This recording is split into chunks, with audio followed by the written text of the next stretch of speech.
நான் வந்து 19/1/2025 அன்றைக்கி நைட்டு வந்து எனக்கு அடுத்த நாள் மேக்ஸ் எக்ஸாம்னு சொல்லிட்டு நான் வீட்டில் ஒரு 7 மணி இருக்கும் வீட்டில் உட்காந்து சம பார்த்துக்கிட்டு இருந்தேன். வீட்டில் நான் கதவை அடைச்சிட்டு தான் உள்ள உட்காந்து சம பார்த்துக்கிட்டு இருந்தோம்.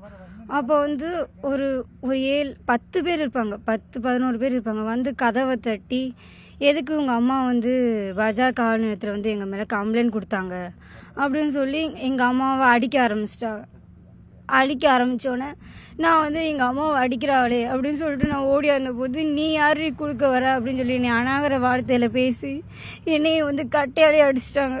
கட்டையால் அடித்து உன்னால் என்ன செய்ய முடியும் பார்த்துக்கோ அப்படின்னு சொல்லி மிரட்டிட்டு போயிட்டாங்க. நாங்கள் அன்றைக்கி நைட்டே நான் போய் ஆஸ்பத்திரியில் அட்மிட் ஆக போகும்போது ஆட்டோவில் தான் போனோம். ஆட்டோவில் போகும்போது நீ எப்படி போவ அப்படின்னு சொல்லிட்டு வண்டி இதெல்லாம் தூக்கி கல்லை விட்டு எரிய வந்தாங்க.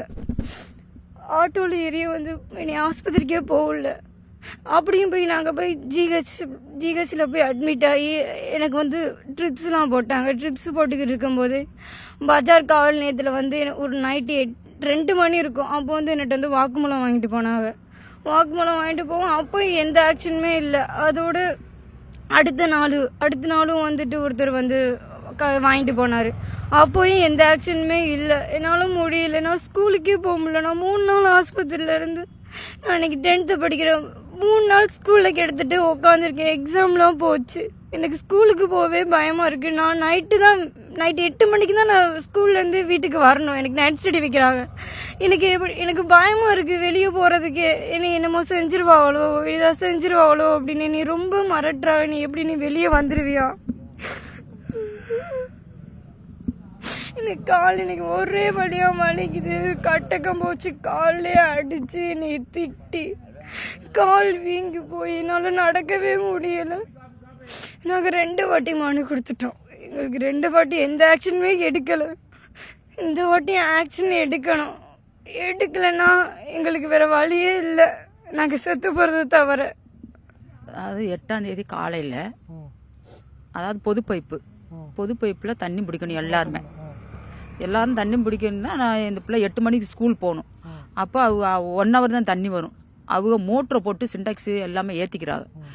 கொஞ்ச நேரம் அமர்த்துங்க, இந்த பிள்ளைக்கு 4 பானை தண்ணி பிடிச்சிக்கிறேன். இதே நான் கேட்டேன்.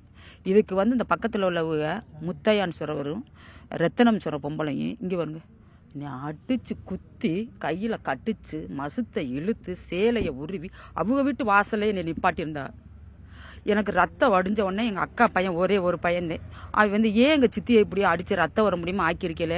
அவள் வீட்டுக்காரரு இங்கே இல்லை. எங்கள் வீட்டுக்காரு வெளியூரில் இருக்கார், கோயம்புத்தூரில் கூலி வேலை செய்கிறாரு. அதனால ஏன் இப்படி பண்ணுறிய அப்படின்னு கேட்டதுக்கு அவனையும் ஆள் வச்சு விரட்டி அடித்து அவனையும் விரட்டி விட்டாங்க. மண்டே உடஞ்சி போச்சு அவனுக்கு. அவனுக்கு 3 நாள் ஜிஹெச்சில் அட்மிஷன் போட்டு நாங்கள் இருந்தோம். 2வது ஏண்டி மறுநாள் வந்து இந்த 19ஆம் தேதி நீங்கள் எப்படி மனு கொடுக்கலாம்? நீ பஜார் காவல் நிலையத்தில் எப்படி மனு கொடுக்கலாம்? நீ கேஸை வாபஸ் வாங்காமல் ஏன் நீ மனு கொடுத்த? இந்த பிள்ளை படிச்சுக்கிட்டு இருந்த பிள்ளையவும் என்னை கதவை தட்டி நான் வெளியே வந்தேன் பாருங்க, நீ எப்படி நீ கேஸ் கொடுக்கலாம் வாபஸ் வாங்கணும்னு சொல்லி என்னைத்த முதல்ல அடித்தாங்க. அடித்ததோட ஆத்தாடி நம்ம அம்மாவை அடிக்கிறாள்னு சொல்லிட்டு ஊட வந்து ஒரே அடி கட்டக்கம் போச்சு. ஒரே அடி அடித்து தொடத்துன்னு எங்களை ஆஸ்பத்திரிக்கு வர விடலை.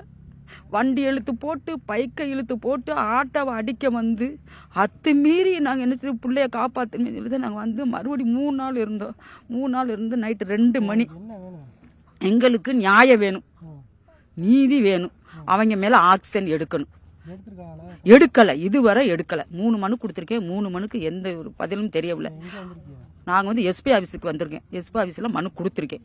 இதுக்கு மேலே அவங்க ஆக்ஷன் எடுக்கலைன்னா எங்களுக்கு உயிரை விடுறத தவிர வேற வழி இல்லை. செய்திகளை உடனுக்குடனும் துல்லியமாகவும் தெரிந்து கொள்ள சப்ஸ்கிரைப் பண்ணுங்க.